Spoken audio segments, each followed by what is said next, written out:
Close your eyes for a second. You are 8 years old.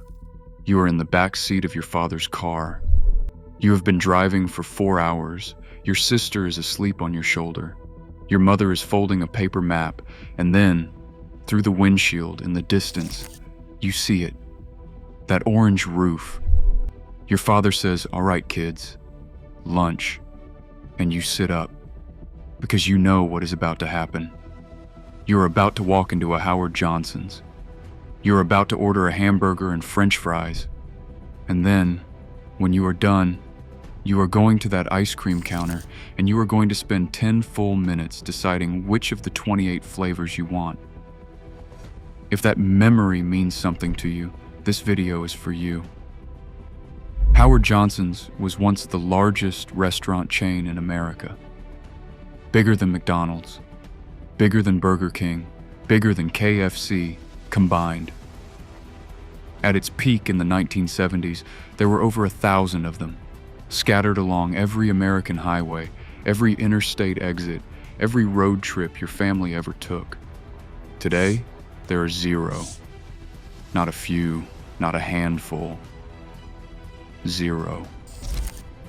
The very last one closed in June of 2022, and almost nobody noticed. Here's how it really happened. It started in a small town called Quincy, Massachusetts in 1925. A young man named Howard Deering Johnson bought a small soda fountain that was about $30,000 in debt. He had no business background. He had dropped out of school as a teenager to roll cigars for his father. But he had one idea that nobody else in the restaurant business had figured out yet. He understood that a tired family driving down the highway did not want a surprise. They wanted a sure thing. They wanted to know, before they pulled off the exit, exactly what they were going to get. So he built a building you could see from a mile away. White walls, a bright orange porcelain roof that glowed under floodlights at night, a blue cupola on top, with a weather vane shaped like Simple Simon, the character from the old nursery rhyme.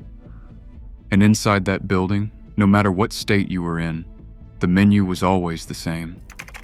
Fried clams in a paper basket, a turkey sandwich with cranberry sauce on white bread, mashed potatoes with brown gravy, and the ice cream. Always 28 flavors. Banana, burgundy cherry, lemon stick, black raspberry, the exact same flavors in Florida that you got in Maine. That orange roof became one of the most recognizable images in American culture. There was a famous episode of Mad Men where Don Draper takes his wife to a Howard Johnson's in upstate New York, and the entire emotional center of the scene is that orange roof glowing at dusk. Because every American who watched that scene knew instantly what it meant. Now here is something that will surprise you. By the late 1970s, Howard Johnson's was so big that it had won exclusive rights to operate restaurants on the Pennsylvania Turnpike, the New Jersey Turnpike, the Connecticut Turnpike, and most of the major toll roads in the eastern United States. If you drove from New York to Florida in 1975, you stopped at a Howard Johnson's 3 or 4 times, because there was nothing else there. 1,000 restaurants, 33 countries, 2 billion meals served. The orange roof was as American as the flag. And then, in 1979, one decision unraveled all of it. The founder's son, Bud Johnson, decided he was tired of the restaurant business. So he sold the entire company to a British corporation called the Imperial Group for $630 million. Imperial had no idea what they were doing. They tried to update the menu, they tried to redesign the buildings, they cut quality to save money. The fried clams started tasting different. The ice cream lost a few flavors. The orange roof started looking tired. 6 years later, Imperial gave up and sold the entire company to Marriott for $314 million. That was half of what they had paid. And Marriott did not actually want the restaurants. They wanted the real estate. They wanted those prime locations on every highway exit. So they closed most of the restaurants and turned them into big boy or hot shops locations. In 1 decade, the largest restaurant chain in America was cut in half, and almost nobody saw it happening because it happened slowly, one orange roof at a time. But there is one more thing that ended Howard Johnson's. It had nothing to do with bad management. The American road trip changed. When Howard Johnson's was at its peak, the only place to eat on a long drive was a sit-down restaurant right off the highway. McDonald's existed, but it was mostly in cities. There were no rest stops with food courts. There were no Cracker Barrels at every interchange. A family stopped, sat in a booth, ate a real meal, and stayed for an hour. Then slowly, that world disappeared. Drive-through windows took over. Gas stations started selling decent food. Families started preferring 3-minute meals over 30-minute ones.